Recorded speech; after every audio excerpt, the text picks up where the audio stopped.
As I sit here out in nature today, I just want to talk about the differences between what is really natural and what may be our natural tendencies. Now, some people need things to be better explained. So when I say something that is unnatural, I mean something that is not what nature created. Now, our natural tendencies as a living organism is to explore the world we live in. When we understand the fundamentals of what is necessary to maintain human life or just balance in our environment, period, we will not be using our resources in such a mindless way. In no way am I trying to insult anybody. We've already injured the face of our planet enough. So adding more insult to that injury isn't going to help anything. On a daily basis, I try to find a better way to open my heart and to be loving towards others. Whether they may think that that's childish or sissy or whatever words they would want to use to explain how they describe a person who isn't tough or manly.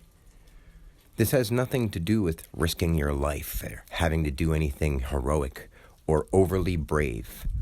This has to do with what nature is instead of what we think nature is.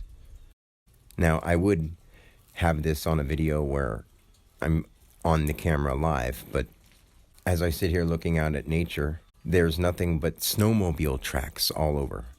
Now, that itself isn't natural. I'll use that for the first example. Is it natural to ride around on snowmobiles? No. Is it natural to have ATVs and quad runners and dirt bikes and all these things? No. Are they necessary for the balance of nature and life? Not at all.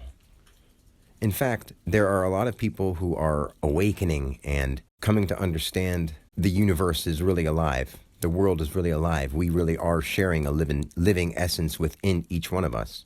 Whether we happen to be someone who seems like a business mogul or a newborn child or someone who lives on a desert island, we are all sharing that living energy. And there is a way that that universal energy works. And that's what I'm teaching.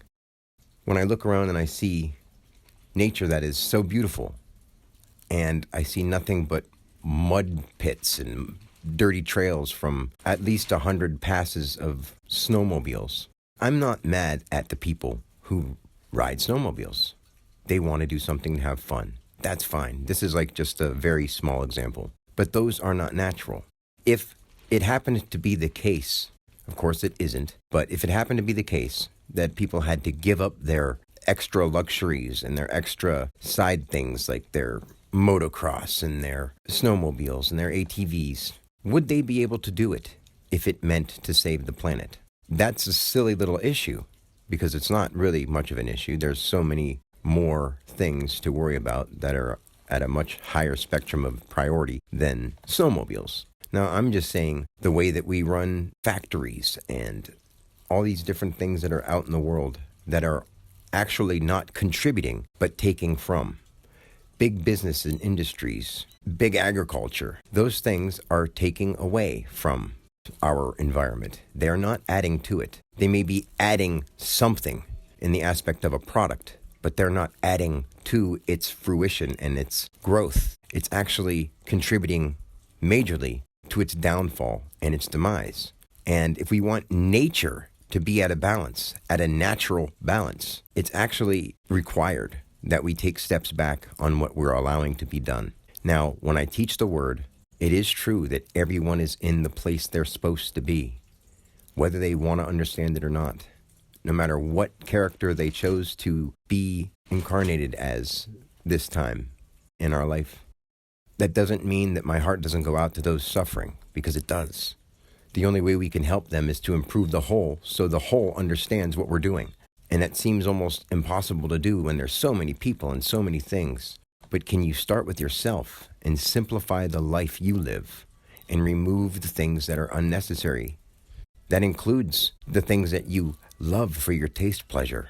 Could you give up animal products if it meant to save the planet? Could you do that if it meant to save your health? Could you do that if it meant to help your children have a future? Could you do that if it meant to lessen the pollution and pain and suffering in the world? Because all those are true to some level.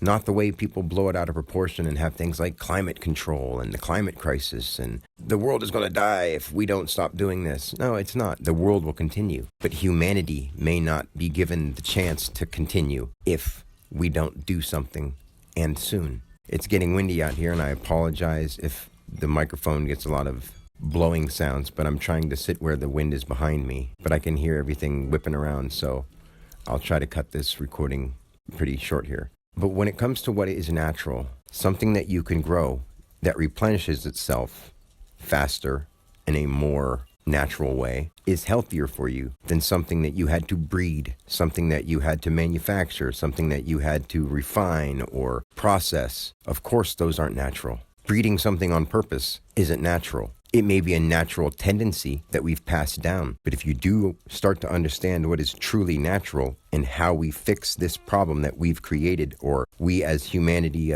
as a whole have created, the way we fix it as humanity as a whole is to stop doing so much. Not just to put it simply like that, but we literally just have to stop letting people force us by requiring taxes, requiring this to be done, requiring that to be done. You have to look within your own heart and soul and ask, is this helping the environment or nature that I live in? Is this helping anything, or is it actually taking from? And if you're doing that because you're afraid that people will punish you for not doing something that's inhumane or unnatural, then that's where you have to reach out and speak to more people about what needs to be done here in this world, instead of getting blinded by our wants and needs and our desires and fancy stuff and something as simple as snowmobiles or fashion or our taste pleasure. If we can get over those things and put the world before ourselves, it doesn't mean to neglect yourself, because you're part of the world. You put yourself equal with all things in balance. Now, if you can do that, not just with humans, not just with animals,